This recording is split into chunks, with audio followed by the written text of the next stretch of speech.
Hi, I'm Brandon. And I'm Miranda. And this is Untitled Christian Music Reviews. And stuff. That's going to be our whole title there. Miranda, how are you doing this week? Yep. How are you? I'm doing good. You've had a foot injury, correct? I have. Is it Yes. coming along great, or? Ooh. No, it's not. I've had it for a month, and they say it's tendonitis, but I think it might be a sprain, so I'm going back next Tuesday. All right, well, if any of our viewers out there are doctors or physicians, feel free to try to help Miranda out. Do that. Or give her free Care. health. I don't know. They can't give you free health insurance. They're just doctors. They don't handle that. But today we're not here to discuss My foot. your foot problems. We're here to discuss Newsboys' United new album. It was interesting when I looked it up. I thought that they had changed the name to United, like this being a separate entity. That's what I thought too until I looked at the album. Yeah, so apparently they've kept with Newsboys, and then the name of the album is just United. So I guess going forth, it'll be interesting if they're like United 2.0 or copying Hillsong. Probably not. But this is their 19th album, which, I guess isn't surprising, but at the same time was very surprising because I'm like, they've been around, I believe, since like 80. I want to say 89, but I might be getting that mixed up with DC Talk because I know they both started. No, we'll let the viewers. That's how you get those comments on there, people correcting. You gotta have those falsehoods. Backstage. Should have just called them United Newsboys so I could have had the comments on there. But anyway, we're here to review the Newsboys album. Miranda, before listening to this album, where would you rank like your knowledge of Newsboys? Would you say they're a top tier band in your mind, you haven't really listened to them, or kind of middle of the road? Okay, so flashback to the year 2003 when I was saved and I was 5 years old. I listened to a lot of Christian music on the radio. I lived in Colorado Springs, so it was near Focus on the Family. I don't know if that is relevant, but Newsboys was definitely like circulating the stations. And that's about the only knowledge I had of them. And I knew that they existed, and they were just like an entity on Christian radio. And then I saw God's Not Dead, and I was like, oh, they're still chilling. And that guy looks familiar. And then I've never fully listened to an album of theirs, but I feel like I have heard a lot of their music because of my 5-year-old's obsession with Christian music. Yeah, I think it probably reflects like how like I've been with Switchfoot. Is there's really maybe only like one album of theirs that I've actually like sat down and I'll play start to finish.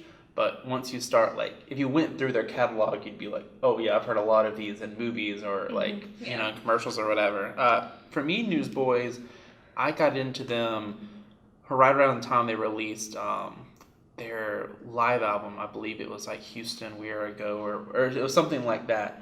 But I got into them, and they used to have this thing on the Gospel Music Channel where they would do, like, hour-long concerts with them. And they were on one of them, so I got into them, and then like as soon as I was like, oh, this is a really cool band, they released In the Hands of God, and then they're like, hey, I'm leaving. And I was like, oh, bye, Peter.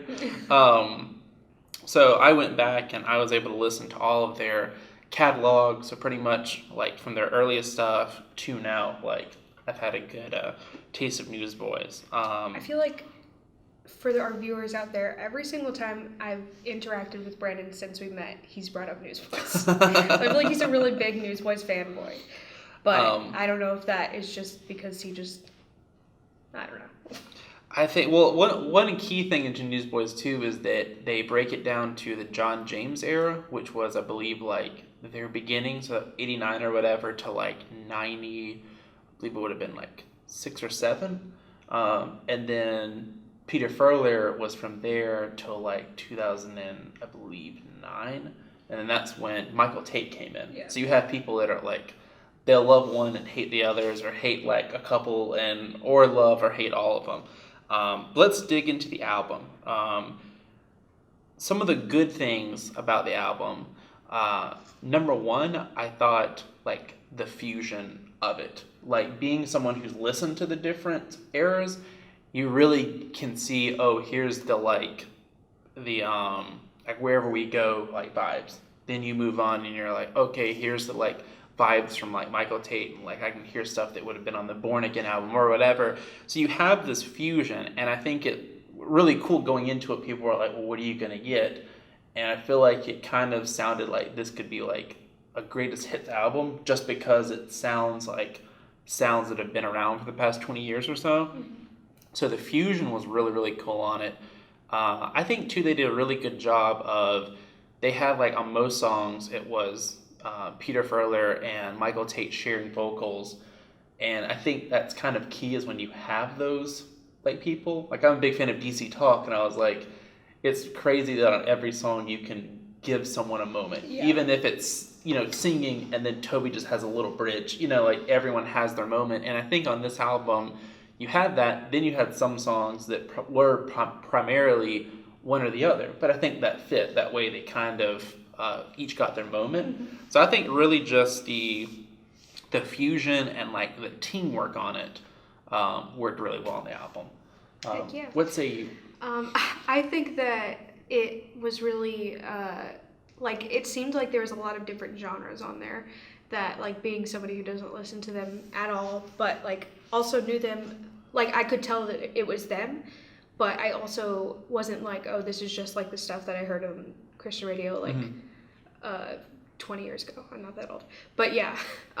So I really liked that they didn't, like it wasn't out of place for them to do like the different things they were doing, like with the slow songs and with the like rockin' songs than like more poppy songs. Like it seemed natural for them and they did it really well. All right. Moving on to like the bad things. First off, and this is going to be a pet peeve on any album we review, the whole album was only 37 minutes. It's 10 songs. Yeah. Because I listened to it originally on Spotify, and they've got like the deluxe version. So I was like, oh man, this is cool. They got like 15 songs, and they got like an interview with them. Then I was like, that's just the deluxe. So I feel like an album, it's barely like a full-length album if you have 10 songs. And then 37 minutes, I'm like, oh, that's kind of like, I like an album that I can go for like a car ride and listen to it. Mm-hmm. Whereas this, it's like, oh, like I go to work and I'm almost like finished with this, you know, or like, so that, and then also like going with the fusion, like, you get all the sounds. So for me, I haven't been really a big fan of the Michael Tate version because I feel like it's just not as deep. One could argue, though, that they're 10 times as popular and they're making a lot more money and a lot more people are now, you know, hearing their songs about Jesus or whatever. So I can see both sides of it, but just from like a music standpoint, I remember with Peter Furler, their songs like Shine, where I've listened to that song like over 100 times and I still pick up on stuff. Whereas this album, I feel like majority of the songs, you listen to them once and you understand, oh yeah, they're singing about this. Yeah. Here's the problem. Like there's really not a, you know, with listens, you don't start loving the album more or picking up on stuff. That's kind of my bad stuff with it. Yeah, I don't really like albums that are like just surface. I think, so I don't think it's like the sound of the voice, because obviously there's like different people singing, but like the effects that they have in their voice are all the same, which is like partly like a nostalgia thing for me, because I'm like, oh, I'm in Colorado and I'm, you know, like looking at the mountains and thinking about Jesus.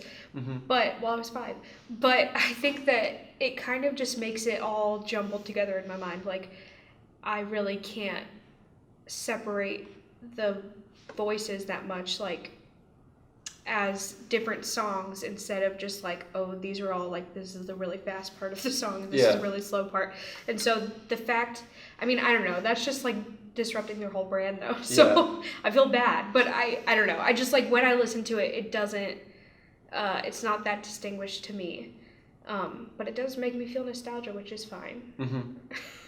So that's good. But it's not that I don't like it. It's just that's kind of how I feel when I listen to it, which I don't think is I don't know. Favorite song off the album, mine would probably have been Greatness of Our God, like the opening song. First, I like that song. I also like, I think it's called Never Setting Sun. Because I like sun imagery. And I don't know, I just liked it. All right. I guess our final word or overview on the album. I feel like you kind of hit the nail on the head with this is like a nostalgia project. If you've been a fan of the Newsboys like for a while, I feel like it's gonna be like a cool listen to see like, oh, like that's the guy I grew up on, and now Michael Tate with them, as well as Phil Joel being back. Like I feel like he adds. Got a name drop so people know you know the album. So I feel like this nostalgia. I feel like this is not an album that I'm gonna look at and be like, oh yeah, greatest of all time or like album of the year. But I think it definitely has a place in the nostalgia market. Yeah, I like it, and I have never listened to a Newsboys album all the way through, and now I have, and I will probably listen to more. So, good job. And it's not the point of the album, but Brandon, good job. All right, well, there you had it. That's our review on Newsboys United.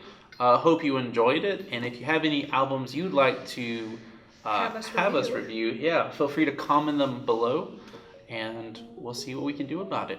Next time on Untitled Christian Music Review and Stuff video. With Miranda and Brandon. Bye-bye. Bye.